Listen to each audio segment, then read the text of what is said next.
За, хамтарсан засаг байгуулагдаж 14 мега төсөл 300 гаруй дэд хөтөлбөрүүдийг хэрэгжүүлж эхэлсэн. Монгол Ардын нам өөртөө эрүүл мэнд, соёл, боловсрол, нийгмийн хамгаалал, хүнс хөдөө аж ахуйн яам зэрэг халамж тараадаг яамтууд авсан. Харин ардчсан намд уул уурхай, байгаль орчин, хот байгуулалт, хууль зүйн, төгжрөл зэрэг хамгийн асуудалтай яамнуудаа өгсөн. Хэл амтай яамнуудаа. Гэвч одоо манай сайд нар бол халуун чулуу атгаж олон одоо том төслүүдийг хөдөлгөөний төлөө зүтгэсэн. Олон өөрчлөлт хийсэн. Ардсан намын энэ сууж байгаа гишүүд маань Монгол Ардын энэ хамтарсан засгийн одоо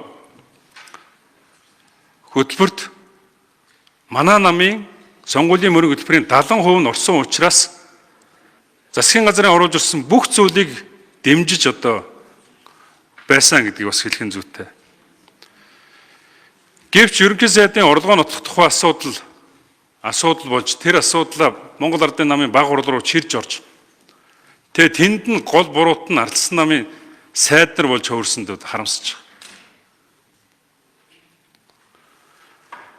Тэгээ энэ юунаас шалтгаалж байгаа нөхдөр ерөөсөө энэ ард иргэд дотор бизнесийн дотор энэ ардсан намар л ажил хийдэм байх гэдэг ийм яриа маш их явсан учраас энэ ардсан намыг засгаас хөөж гарах үндсэн шалтгаан болсон гэж би үзэж байгаа. Нэгэнт та нар ингэж устэрж байгаа бол би ч гэсэн бид ч гэсэн устэрж байна. Бид ч гэсэн устэрж байна. 2012-оос 2016 онд ардсан нам засаг барьж байхдаа асар их ажил хийсэн. Энгийн ард иргэд үнэлдэг. Гэвч эв нэгдлээ хангаж чадаагүй гээд сөрөг хүчин болгосон байна. Энээс хойш энэ нэгдлээ хангах тухай асуудал бүрэн явсангүй.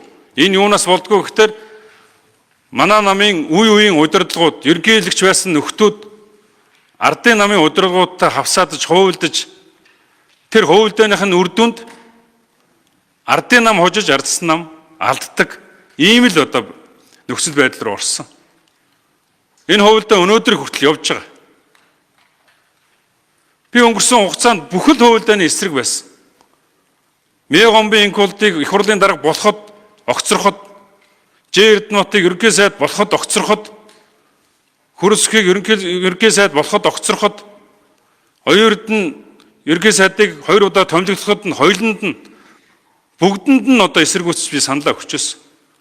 Тэр байтугай Монгол улсын ерөнхийлөгч бүх ардмнаа сонгогдоод ирэхэд нь бүрэн эхийн баталгаажуулах тэр юун дээр хөрсөх ерөнхийлөгчийн эсрэг гав ганцаархна санал өгчөөсөн. Нуруулаа хүүт өргөөл их л эвгүй байд юм бэл. Тэгээ энэ хувьдаа өнөөдөр хүртэл явж байгаад харамсаж байгаа. Тэгээ өнөөдөр бүлгийн шийдвэр гарсан. Монгол Ардын намын дарга ерөнхий сайдыг итгэл үзүүлэх тухай асуудал дээр ардсан намын бүлгийн гишүүд хурлыг орхино гэж. Тэгээ зарим нэг нөхдүүд санд өгөх гэж энд орж суух гэж байгаа юм шиг байл. Болд Батанзандан гэдэг 2 хүн нөхрийг та нар хичнээн хэсэргүүцэж, хичнээн үзэн ядаж устэр хийж орж ирсэн мэдж байгаа биз? Тийм учраас энэ өнөөдрийн энэ бүлгийн шийдвэр энийг хариуцлага дагах тухай асуудал ардсан намын эв нэгдлийг цаашдаа харуулна. Энэ асуудал дээр хатуу байж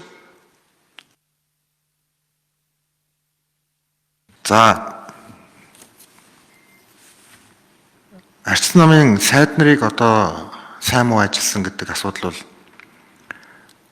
одоо манай баг хурал дээр огт яриадаггүй. Гол нь нэг талаараа одоо ингээд засагт хамтарчаад байгаа мөртлөө нөгөө талаараа одоо улс төр хийгээд ингээд энэ нь одоо их тийм төвөгтэй байна. Одоо та бүлэг дээр орж ирээд одоо байнга л одоо ардсан намыг магтдаг. За гэтэл бас ингээд асуудлууд болоод их юм. Тэгээ энийг одоо та яа тайлбарлах юм бэ л гэдэг ийм асуудлыг л одоо надаас одоо ч бишлээ дандаа л яригддаг байсан асуудал. Миний хувьд бол хэдүүлээ төслөөл одоо бодё, бусдыг нь одоо ингээ хойш нь тавьж байгаа хэдүүлээ. Тэг чинь бүрэн эрхийн хугацаа талдаж ороогүй байна. Энэ хүртэл төслүүдээ ингээд хийчихэн зүйтэй маа л гэдэг ийм агуулгаар ингээд л яваад идэг байсан. яг би нэг тал талдаа сургамж байх ёстой гэдэг нь зүгээр дараагийн удаа хамтрах асуудал яригдж л таарна.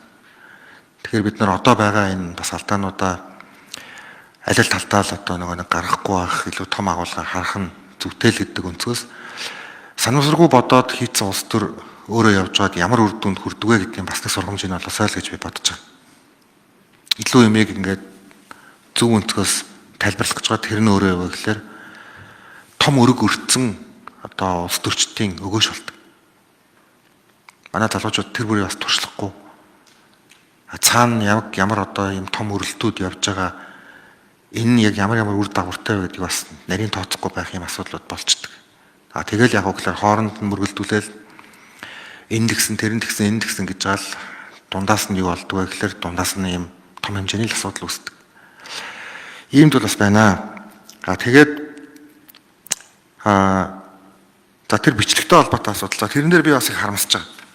Ер нь яг зүгээр нээлттэй ингээд ярьж байгаа одоо зүйл бид нар 10 цаг хуралцсан зөндөөл юм ярьсан. За хамтарсан засгийн газрын давуу талыг би зөндөө ярьсан. За сул тал дээр ийм гомдол тэмцэл янз бүрийн юм үүсэж байгаа юм байна гэдгийг ч ярьсан. Яг тэрний тийм хэсгийг нь аваад тавьсан. Энэ бол одоо нэг тийм зохисгүй үйлдэл ер нь бол ард замын хурал дээр би бас ороод бас нэг бичлэг тавигдсан. Тэр бас их тийм дэмийл зүйл ер нь бол. Тэгээ нэг ийм жижиг сажиг хоёрын хооронд одоо улс төрийг бол ийм зүйлүүдийг бол тэгээд хэдүүлээ юу яадаг болчих хэрэгтэй те нэг тийм ойшоодгүй бөгөөд тийм асуудал гарвал их тийм бие биендээ хатуу шаардлага тавьдаг болчих зүйтэй. Тэгвэл яг гэхээр үнэн улс төр үнэн байгаа байдал өөрөө илүү хүчтэй болно. Тэгэхгүй тэгэл нэг юм гаргаал тэрэнд нь бүгд итгэл ингээл явчихвал тийм санаатай л үйлдэлүүд бас байдгаа гэдгийг бас хэдүүлээ дор дорноо харах зүйтэй. Ер нь төрийн ажил цаасан дээрээс л дүгнэгдэх учиртай. Ярианаас биш. Тийм учраас өнөөдөр би бас ингээд нөгөө ихтгэл хөдлөх асуудлыг ингэж олон талаас нь ярьж байгаа нь бол энэ бүх зүйл Португалд үлдэнэ. Энэ бүх зүйл Португалд үлдэнэ. 1990 он 91 оныг ойлгохын тулд үндсэн хуулийн тэр нөгөө өөрчлөлт за үндсэн хуультай холбоотой Португалыг уншиж ижил багцаа авна. Тэр үед яригдчихсанаас их олон хүмүүс өөрчлөгдсөн байдаг.